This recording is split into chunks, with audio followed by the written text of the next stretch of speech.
Hey, today we're going to talk about effective communication in the workplace. And great communication isn't just about making connections.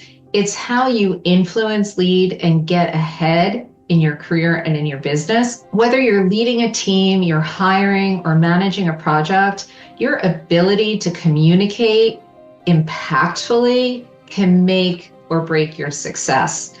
I'm going to discuss 5 powerful tips. Never underestimate the impact of your executive presence. And that isn't just the way you are dressed, it is the way you communicate. So tip number 1 is lead with clarity and intent.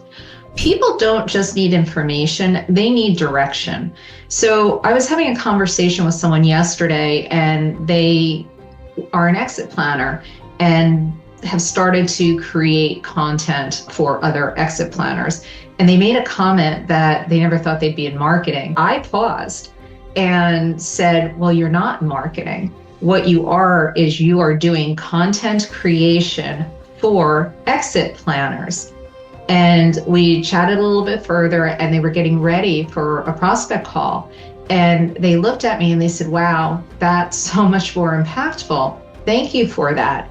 So oftentimes people feel the need to be boisterous, loud, use a lot of words, but most people nowadays really value if you can get what you're trying to say into a sound bite and it's impactful to them, because then they know what to do with it. So in short, whether it's an email, a meeting, one-on-one, any kind of personal communication, in short, be clear about the purpose of the communication and your intent and the action you want others to take, and you will be surprised at the actual response that you receive. The second tip about communicating is actually about listening. So you really want to listen to understand what the person that you're speaking with is saying, because good leaders don't just talk, they really listen to the people that are speaking to them,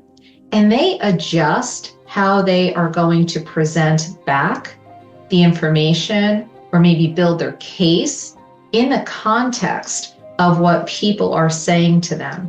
This is where self-awareness really comes in. In other words, I actually had somebody recently say to me, you have a client who's not really taking action on what you're saying, and I've seen you sort of serve up the suggestion in multiple ways. And they went so far as to say, what's their human design? Because that's how somebody actually hears. So I was like, that's a really great point. And I made it a point to actually go ask that, because now I have to adjust how I'm communicating to be impactful and to motivate others and have them also communicate effectively forward. So if I'm talking to a team about a project and there's someone in that team managing the project, they are going to reflect the communication style. So if there's resistance or concern or questions, taking a pulse, hearing the person and what they're saying, and communicating back in such a way that you drive motivation. And, also the act of listening allows you to read between the lines. So in that same team environment, if you're reading between the lines, you sort of know what your answer needs to be to drive motivation. Okay, so tip number 3 is that you want to master concise and impactful messaging. In our fast-paced environments, if it takes you 5 minutes to say something that you can say in 30 seconds, you're going to lose your audience. They're also not going to get the impact that a clear and concise message brings. So, consider somebody who is trying to talk about how they help improve revenue in a sales function.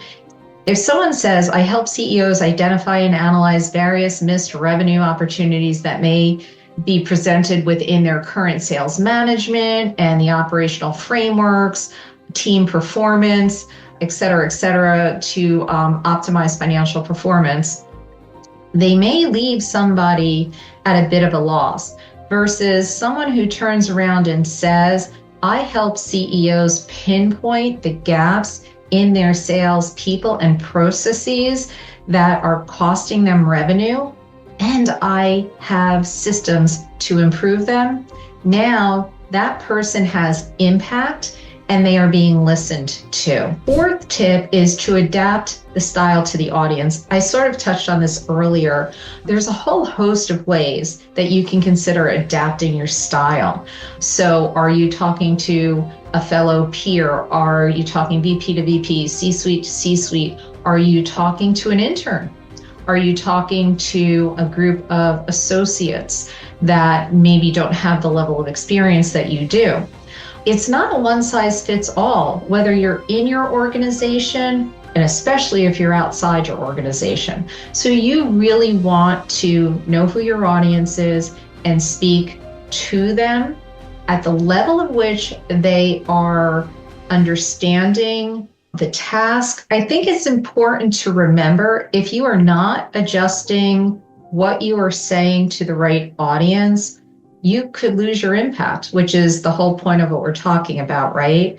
You want to adapt your style to your audience so you don't lose impact. So if you need that CEO to say, yes, I need you, you can see how that second example I gave says, okay, I know what I'm talking to you about. Whereas the first example is either going to lead to a longer conversation that may not get you the result, or you may not even get treated to someone asking more open-ended questions around that.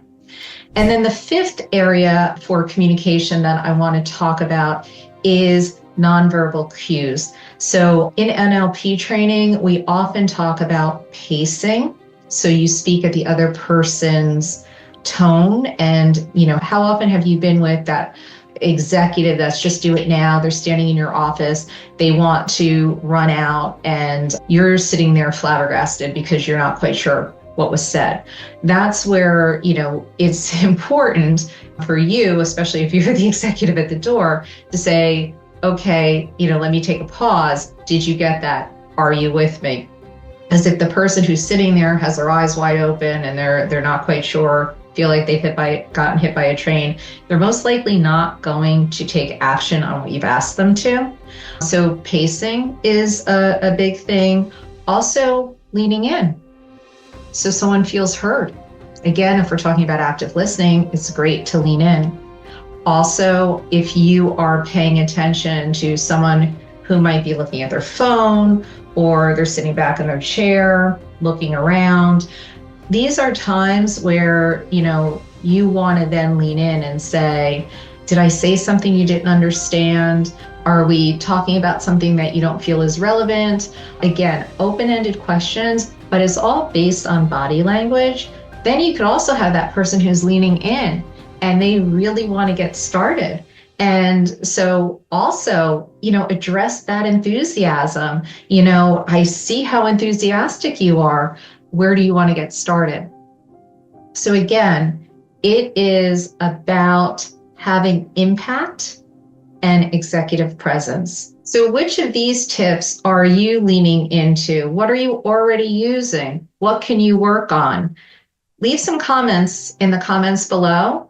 I would love to have a conversation. And also, if you have some experiences of things that people have done really well or things that you don't ever want to see again, put those in the comments too. I really look forward to talking with you more about how we can all communicate more impactfully, concisely, clearly. So to go through the 5 tips of effective communication, it's lead with clarity and intent, listen to understand what people are saying, actively listen, master concise and impactful messaging, adopt your style to your audience, and really pay attention to those nonverbal cues.